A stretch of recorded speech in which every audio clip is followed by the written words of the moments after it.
His fingers dug into her wrist like steel traps, yanking her backward through the crowd. Maya's champagne glass shattered against the rooftop floor as Derek's other hand twisted into her hair, jerking her head back until her neck arched painfully. The city lights blurred above her, music pounding through speakers that suddenly felt miles away.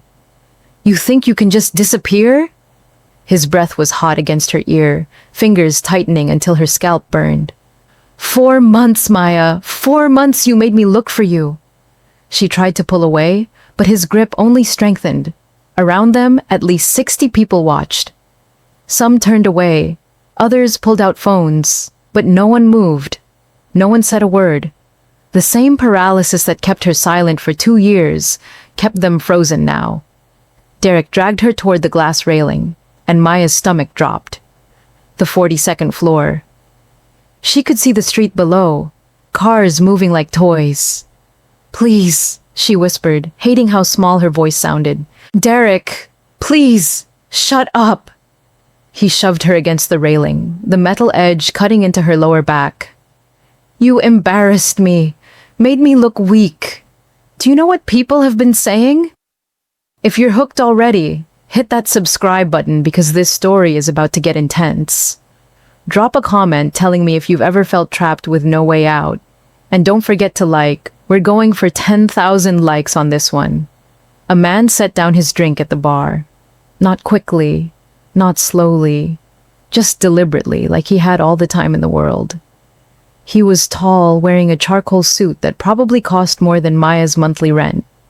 When he unbuttoned his jacket with one hand, something metallic caught the light at his hip. Derek's hand loosened in Maya's hair. Just slightly, but she felt it. The man approached, and people moved out of his way without him asking. His face was unremarkable. Sharp jaw, dark eyes, the kind of face that could disappear in a crowd if he wanted it to, but he didn't want to disappear. Not now. Step away from her. His voice didn't rise. Didn't need to. Derek's entire body went rigid. "This is none of your business, Chen." Chen. Maya had never heard the name before, but Derek said it like a curse, like a prayer, like both at once. "Let her go."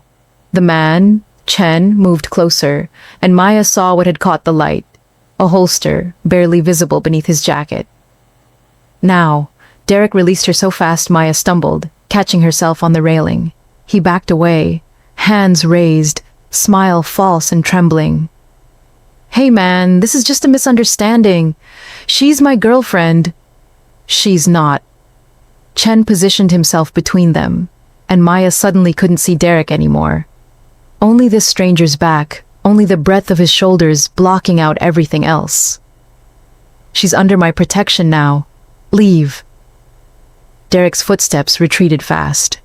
Maya heard him pushing through the crowd, heard the elevator ding. Her legs shook so badly she thought they might give out. The music kept playing. People started dancing again like nothing had happened. Like she hadn't just been seconds away from... Maya Reeves. Chen turned to face her and his eyes were calm. Too calm, like he'd seen worse things than this and forgotten them before breakfast. "You're safe now." Her mouth went dry. "How do you know my name?" He reached into his jacket, slowly, letting her see the movement, and pulled out a business card. Black, expensive-looking paper. No company name, just a phone number embossed in silver. "When you're ready to understand what just happened, call me." Then he walked away, disappearing into the crowd like he'd never been there at all. Maya's friend Sienna found her 10 minutes later, still standing by the railing, still holding the card. "Oh my God, are you okay? I saw Derek." She stopped when she saw Maya's face. "What happened?" "A man, he stopped Derek, called him by name." Maya held up the card. "Do you know who Dominic Chen is?" Sienna's face went white. Actually, white. "Where did you see him?" "Here, just now, Sienna, what's wrong?" Sienna pulled her away from the crowd, into a corner where the music wasn't quite so loud. "Dominic Chen runs private security, but not like bodyguards for celebrities. He protects people who can't go to the police. People involved in things that don't have paperwork. Maya's stomach twisted. What kind of things? The kind where if you cross the wrong person, you don't just get fired, you disappear. Sienna gripped Maya's arm. When Dominic Chen makes a threat, it's not a threat. It's a schedule. If he told Derek to leave you alone, Derek will leave you alone. But Maya, she looks scared now, genuinely scared. Why does he know your name? Maya went home that night and couldn't sleep. Every time she closed her eyes, she felt Derek's hand in her hair. But worse than that, she felt the weight of Chen's stare. The certainty in his voice when he said, "Under my protection," like she'd already agreed, like she'd signed something without reading it. Her phone buzzed at 7 in the morning. Unknown number, she almost didn't answer. Almost. Hello? Miss Reeves, this is Dominic Chen. We need to talk about Derek Lawson. His voice was exactly as she remembered. Calm, controlled, the kind of voice that made you believe everything would be fine, even when it wouldn't be. I don't understand. He's gone. You scared him off. Derek owes money to some very dangerous people, Port District loan sharks who don't accept late payments. 3 months ago, when he couldn't pay, he made them an offer. Maya's hand tightened on the phone. What kind of offer? You. The word hung in the air like smoke. Maya couldn't breathe around it. What? He gave them your information. Your address, your routine, your sister's name. He traded you as collateral, Miss Reeves. If he couldn't pay his debt, they would collect you instead. The room tilted. Maya sat down hard on her bed, pressing her free hand against her mouth. That's not... He wouldn't... I have the contract. Would you like me to read it to you? No. The word came out choked. No, I don't. This doesn't make sense. Why would you care? Why would you... I purchased the contract yesterday afternoon. You belong to my protection now, not their collection. A car will arrive at your apartment in 30 minutes. Pack light. You won't be coming back. Wait, what? I'm not going anywhere with you. I don't even know you. Look at your apartment door, Miss Reeves. The lock. Maya walked to her door, phone still pressed to her ear. The lock looked fine. Normal. Except there were scratches around the keyhole, fresh ones. Oh God. They've already been inside, probably while you were at that party last night. Derek gave them a key. Chen's voice softened, just slightly. You're not safe there. You're not safe anywhere Derek knows about, but I can fix that. Let me fix that. The car that arrived was a black SUV with tinted windows. The driver introduced himself as Luis. Older man, military posture, kind eyes. He didn't ask questions, just took her single suitcase and opened the back door. They drove for 40 minutes. Maya watched the city change through the window. Familiar neighborhoods disappeared. The buildings got taller, cleaner, more expensive. They pulled into an underground garage beneath Meridian Tower, the kind of place that had a separate entrance for residents so they never had to interact with regular people. The penthouse was on the 42nd floor. Luis unlocked it with a keycard and stepped aside. Mr. Chen will arrive this evening. Make yourself comfortable. Comfortable. Maya stepped inside and almost laughed.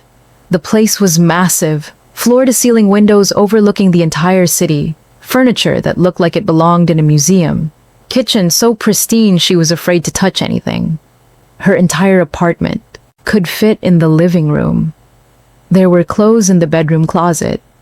Her size, her style, jeans and soft sweaters, and one black dress that looked like it cost more than her car. In the bathroom, her favorite tea. The specific brand she special ordered online because nowhere local carried it. On the nightstand, a handwritten note in precise, slanted script. No one knows you're here. No one will. Beside it, a phone. One contact saved. DC Maya sat on the bed. Expensive sheets, the kind that felt like water, and tried to process what was happening. Dominic Chen had been watching her. For how long? Weeks? Months? Long enough to know her tea preference? Long enough to know her exact size? Long enough to know things she'd never told anyone? She should run, should grab her suitcase and walk right back out that door. But where would she go? Derek knew her sister's address, her parents' house, every friend she'd ever introduced him to during those 2 years she'd wasted on him. And now there were loan sharks who had copies of all that information, who saw her as payment for a debt she'd never agreed to. Tears burned her eyes, but she didn't let them fall. She'd cried enough over Derek, cried while covering bruises with makeup, cried while telling friends she was just clumsy, just stressed, just tired. She was done crying. The door opened at 6:30. No knock, just the sound of the lock disengaging, and then Dominic Chen walked in like he owned the place. Which, she supposed, he did. He looked exactly the same as the night before. Same suit, or maybe a different one that looked identical. Same calm expression. Same eyes that seemed to see through her. "Miss Reeves, I trust the accommodations are acceptable." "Stop calling me that." Maya stood, crossing her arms. "You know my tea preference. You can use my first name." Something that might have been a smile crossed his face. "Maya, then, we need to establish some ground rules. I'm not agreeing to anything until you tell me what's really happening. All of it." He set his briefcase on the counter. Expensive leather, combination lock, and opened it. Pulled out a folder. Handed it to her without ceremony. Maya opened it. Her hand started shaking halfway down the first page.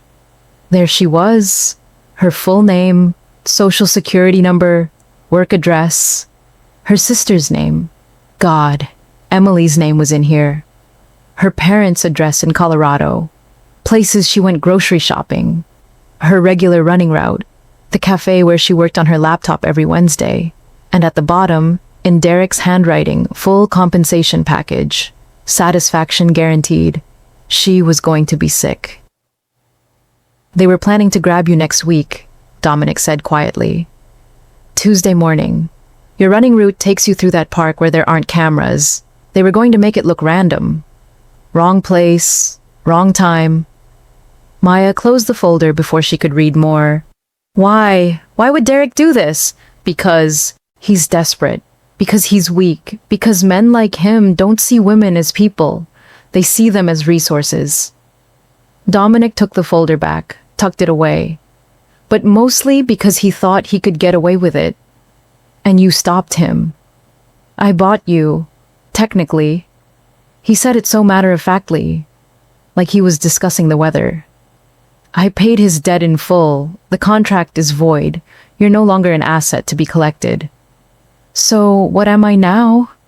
The question came out sharper than she intended. "Your asset instead? You're under my protection. There's a difference." "Is there?" Maya moved to the window, looking out at the city. Somewhere down there, Derek was walking around free. Somewhere down there, men she'd never met had planned to kidnap her, hurt her, probably kill her. What's to stop them from coming after me anyway? What's to stop Derek from trying again? Me. Dominic moved to stand beside her. Not too close, respecting her space, but close enough she could see his reflection in the glass. "The rules are simple. You don't contact anyone from your previous life.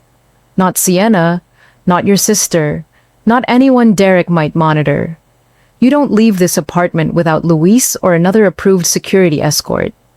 You don't ask questions about my methods or my business.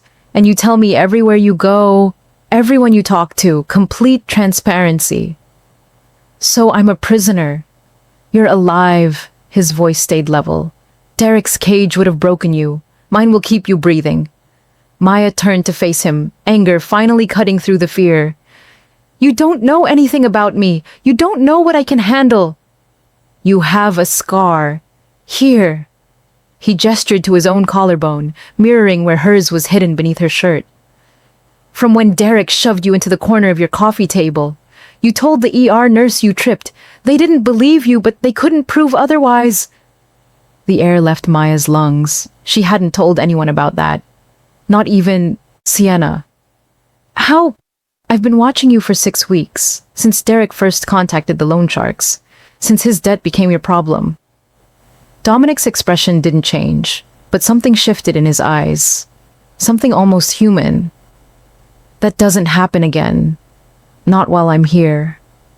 He reached out slowly, giving her time to pull away, and his fingers hovered over her collarbone. Not touching, just acknowledging. That doesn't happen again. Maya should have been terrified, should have run, should have done anything except stand there feeling like someone finally saw her. Not the fake smile she wore at work, not the cheerful texts she sent her family, not the brave face she showed Sienna, but her. The woman who still flinched at sudden movements. The woman who checked her rearview mirror obsessively. The woman who sometimes woke up tasting blood because she bit her own tongue in nightmares. "What if I want to leave?" she whispered. "Then you leave, but you'll die. Maybe not today, maybe not this week, but eventually, Derek will find you. Or the loan sharks will, or someone else who sees a woman alone and thinks she's easy prey." He dropped his hand.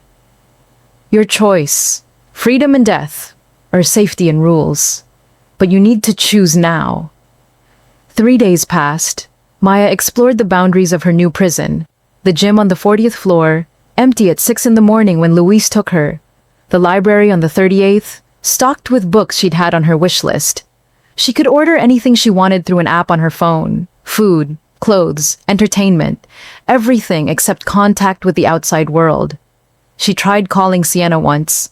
The phone just rang. No voicemail, no answer, like the number didn't exist anymore. "I had to shut down your old contacts," Dominic explained when he arrived that evening. "Anyone Derek might use to find you. It's temporary." "How temporary?" "Until I handle the people he borrowed from." He loosened his tie, and Maya realized he looked tired. Actually tired, for the first time since she'd met him. They're refusing to accept that the debt is paid. They want proof you're off the table. What kind of proof? They want to see you. Verify you're under protection they can't touch. He poured himself 2 fingers of whiskey from the bar, drank it in one swallow. "I have a meeting with them tomorrow night. Harbor District, warehouse on Pier 7. Let me come with you. Let me tell them myself. No. It's my life. Exactly." He set the glass down hard enough to crack. "It's your life, and you don't negotiate with men who measure people in dollars. You don't look them in the eye and expect humanity. You definitely don't walk into their territory and think good intentions will protect you." "Then what will?" Dominic pulled back his jacket, showing her the holster at his hip. Then he reached down, lifted his pant leg slightly, revealing another at his ankle. "Insurance." That night, Maya couldn't sleep. She lay in bed staring at the ceiling, thinking about men in warehouses deciding her fate. Thinking about Derek, who'd sold her like furniture. Thinking about Dominic, who'd bought her like property and called it protection. Somewhere around 3 in the morning, she made a decision. When Dominic left the next evening, fresh suit, grim expression, Maya waited 10 minutes. Then she searched the apartment. It took her 20 minutes to find what she was looking for. A backup phone in his office drawer, password protected, but with a tracking app still running in the background. She could see the dot moving across the city, heading south, toward the Harbor District. Getting a rideshare was easy. The driver didn't ask questions when she gave him an address 3 blocks from Pier 7. She paid cash, money she'd found in the apartment, probably left there deliberately because Dominic thought she wouldn't dare use it. The warehouse was exactly what she'd expected. Rusted, metal, broken windows, the smell of salt water and decay. She parked herself behind a shipping container where she could see but not be seen. 3 cars, 7 men total, Luis standing by the entrance, hand resting casually on his hip, and Dominic, walking into the building like he was entering a business meeting. Maya crept closer, close enough to hear voices echoing through the empty space. "Chen, you've got balls coming here." The voice was rough, cigarette scarred. "We said noon. It's 8 o'clock." "I was in the neighborhood." Dominic sounded bored. "You wanted proof. Here's proof. The contract is void. Maya Reeves is under my protection. Derek Lawson's debt is paid in full. We're done." "See, that's where you're wrong." A new voice, younger, hungrier. "Derek promised us the girl. We had plans for her, revenue streams. You can't just buy your way out of our business model." "Your business model involves human trafficking. I can absolutely buy my way out of that." "Big?" Words from a man standing in our warehouse. "You think this is your warehouse?" Dominic's voice dropped lower. "Dangerous. You think because you pay rent to some landlord who doesn't ask questions, this is your territory? Let me explain something about territory." Maya heard footsteps, slow, deliberate. She risked looking around the container edge. Dominic was unbuttoning his jacket. 1 button, 2, 3, letting it fall open just enough to show the holster. Not reaching for it. Not drawing. Just showing. The room went silent. "You've got 48 hours to accept the buyout," Dominic said into that silence.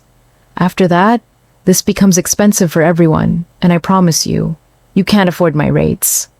One of the men shifted, hand moving toward his waistband. Luis moved too, faster, his own weapon suddenly visible. The man froze. "Smart choice," Dominic said. "Gentlemen, we'll speak again in 2 days." He turned to leave, and Maya knew she needed to move. Needed to get back to where the driver was waiting. Needed to be gone before her foot caught on something. A metal pipe, rusted and half buried in gravel. It scraped across concrete with a sound like a scream. Every head in the warehouse turned toward her hiding spot. Dominic's eyes found hers across the distance. For 1 second, just one, his mask slipped. She saw fury. She saw fear. She saw something that looked almost like betrayal. Then it was gone, replaced by cold efficiency. "We're done here," he told the men. Didn't raise his voice, didn't explain. Just walked directly toward her with Luis falling in step behind him. His hand closed around her arm, not rough, but firm, and he pulled her toward the SUV. Opened the back door. Waited until she got in. Then he slid in beside her, while Luis started driving. 5 minutes of silence. Then 10. Maya counted her heartbeats. Counted the streetlights passing. Counted anything, except the tension radiating off Dominic like heat. "Do you understand what you just did?" His voice was soft, terrifying in its quietness. "I needed to see... You needed to stay safe. That was your only job. Stay safe." He turned to look at her, and his eyes were empty. "If they'd seen you clearly, if they'd gotten a good look at your face, I would have had to kill all of them. Tonight. Right there. And that starts a war. A war that would pull in every criminal organization in this city. A war that would end with dozens dead and me in prison, or dead myself. All because you couldn't follow one simple rule." Maya's throat closed. "I didn't think..." "That's right. You didn't think. You thought this was some movie where the brave heroine faces down the bad guys and everything works out. You thought wrong." He leaned closer, and Maya pressed back against the seat. "You don't get to risk your life. It's not yours anymore. It's mine to protect, mine to keep alive. And I will do that even if I have to lock you in that apartment and never let you out again." "Do you understand me?" She nodded, not trusting her voice. "Say it. I understand." "Good." He sat back, jaw tight. "We'll discuss your punishment when we get home." But when they got back to the penthouse, Dominic just stood at the window for a long time, silent. Finally, Derek contacted them again, this afternoon, offered to forgive some of their other debts if they'd take you back.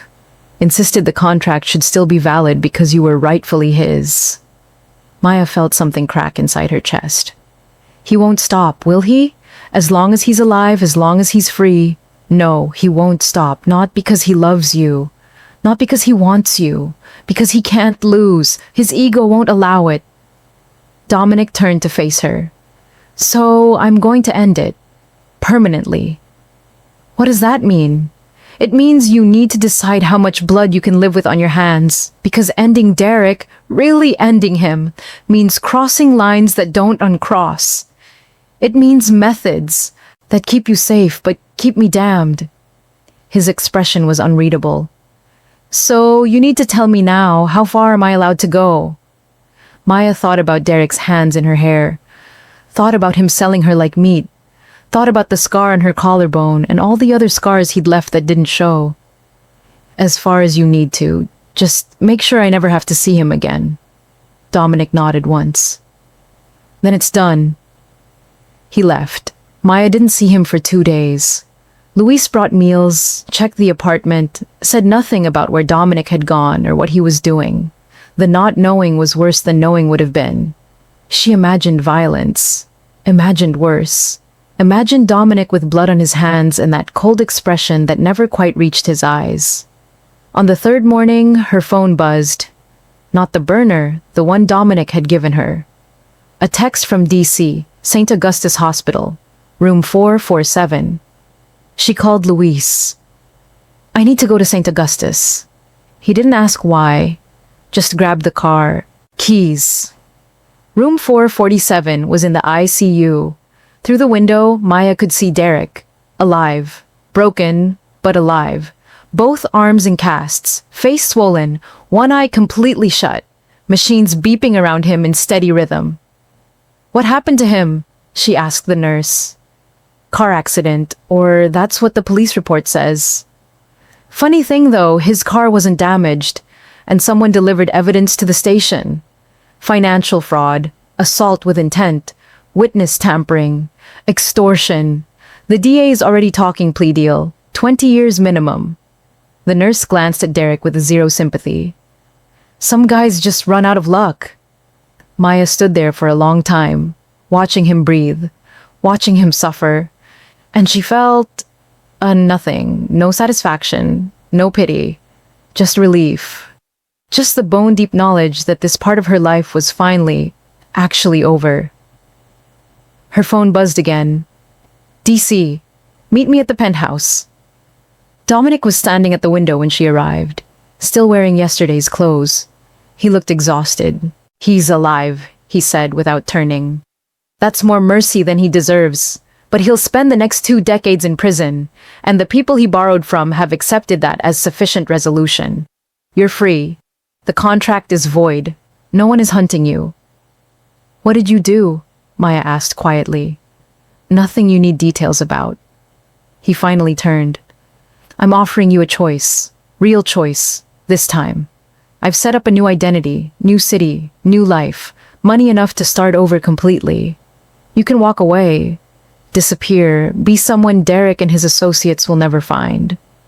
Or you stay. Here, with me. Under my protection still, but by choice instead of necessity. He moved closer, and for the first time since she'd met him, he looked uncertain. I'm not good at this, at caring about people, at letting them in, but you... He stopped, started again. You're different. You're brave in ways you don't even recognize. You're strong in ways that have nothing to do with physical strength. And I want you safe. Not because of some contract, not because of some debt, because I want you safe. Maya's heart hammered against her ribs. This was it. Real freedom, a new name, a new life, no one to answer to. Everything she'd dreamed about during those years with Derek, but what if I stay? She heard herself ask. What does that look like? Honest answer, I don't know. I've never done this before, never protected someone and wanted more than just keeping them alive. He reached out, fingers brushing her cheek so gently she almost didn't feel it. But I'd like to figure it out, if you're willing. Maya closed her eyes. Thought about the girl who'd arrived at this penthouse terrified and angry. Thought about the woman she'd become, the woman who'd stood outside that warehouse because she refused to be helpless. Thought about Dominic, who'd bought her freedom with money and violence, and somehow given her choice anyway. "I'm willing," she whispered. His arms came, around her, careful, tentative, like he expected her to bolt. But Maya leaned into it, let herself be held, let herself feel safe for the first time in years. "Thank you," she said against his chest. "For what?" "For giving me a choice, even when you didn't have to." His grip tightened. "You always had a choice. I just needed you to understand all the options first." 3 weeks later, Maya stood in that same penthouse wearing a black dress that hugged her curves and made her feel powerful. The apartment was full of people, men in expensive suits, women with calculating eyes, everyone who mattered in Dominic's world. He'd explained it that morning. They need to see you, need to understand that you're not hidden away out of shame, that you're here by choice, that you're mine by choice. "And what are you?" she'd asked. "Mine by choice?" He'd smiled, rare, genuine. "Completely." Now he stood beside her, hand resting at the small of her back, introducing her to people whose names she'd never remember. Politicians, business owners, people who operated in shadows and called it networking. "Maya Reeves," Dominic said to a man with calculating eyes and a shark smile. "Under my protection. Permanently." The man's eyes flicked between them, understanding blooming. "Of course. Our congratulations." As he walked away, Maya leaned close to Dominic. "They all know, don't they? About what you do, about the contracts and the violence and everything else. They know I protect what's mine. That's all they need to know. Am I yours?" He turned to look at her, and his eyes held something she'd never seen there before. Something warm and fierce and utterly certain. "Are you asking because you're worried about the answer, or because you want to hear me say it?" "Both. You're mine." He said it loud enough for people nearby to hear. "And I'm yours, for however long you'll have me." Maya felt eyes on her, felt the weight of attention from people who could destroy her with a phone call. And she didn't care, because Dominic was looking at her like she was the only person in the room, like she'd always been the only person in the room. "Kiss me," she said. He did. The party continued around them. Music played, people danced, deals were made in corners, power exchanged in handshakes. But Maya felt removed from all of it, standing in Dominic's arms while the city sparkled below them. Later, when everyone had left and they stood alone on the balcony, Maya asked the question that had been burning in her chest since the night they met. "Am I free? Or am I yours?" Dominic was quiet for a long moment. Then, "Does it matter if you're safe?" "Yes, it matters." He turned to face her fully, taking both her hands. "You're free. Free to leave. Free to stay. Free to hate me for the things I've done to keep you alive. Free to love me despite them. The cage only exists if you believe it does. I won't lock the door. I never did. You just needed time to realize you could walk through it whenever you wanted." Maya looked at their joined hands, looked at the city spread below them, looked at this man who'd bought her freedom with blood and money and somehow given her choice anyway. "I'm not leaving," she said. "I know." "How do you know?" "Because you're not running anymore. You're standing. And that's different." She kissed him then, long and deep and full of promise, full of choice, full of everything she'd thought she'd lost when Derek first raised his hand to her. When they finally pulled apart, Dominic rested his forehead against hers. "I need to tell you something. About the night at the warehouse. About what happened to Derek. I don't need details." "Yes, you do, because you need to understand what I'm capable of. What I'm willing to do." He pulled back slightly, holding her gaze. "I broke both his arms. Made it look like an accident. But it wasn't. I wanted him to feel helpless. Wanted him to know what it was like to be trapped in a body that wouldn't obey. And the evidence I sent to the police, I'd had it for weeks. I could have sent it earlier, could have stopped him before he sold you. But I waited, because I wanted him to think he'd won first. Wanted him to feel safe before I destroyed him completely. Maya absorbed this, the violence of it, the calculation. Why are you telling me this? Because you need to know who you're choosing.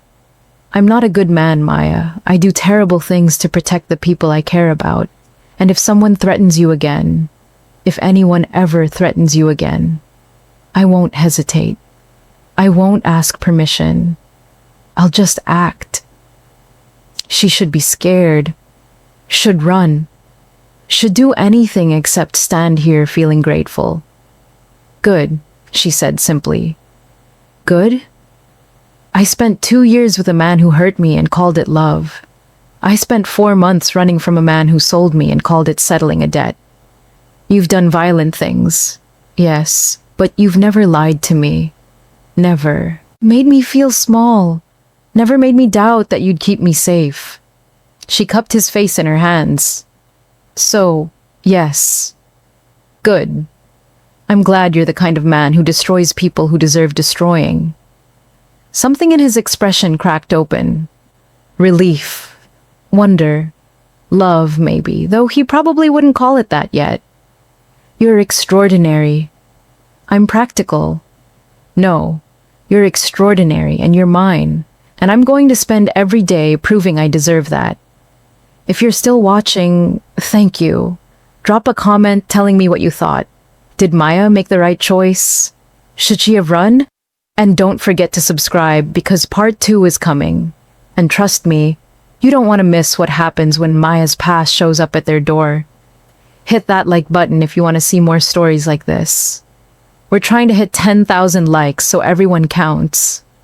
Maya stepped back from the railing, pulling Dominic with her toward the lights of the penthouse. Toward the life they'd build together in. This space between protection and possession. Toward whatever came next. Behind them, the city sprawled endless and indifferent. Somewhere down there, Derek lay broken in a hospital bed. Somewhere, people still made deals in shadows and called it business. Somewhere, women still ran from men who thought they owned them. But up here, on the 42nd floor, Maya Reeves had stopped running. She'd made her choice. She'd chosen the cage that didn't lock, the protection that came with power, the man who'd killed parts of himself to keep her whole. And for the first time in longer than she could remember, she felt free. The end. For now.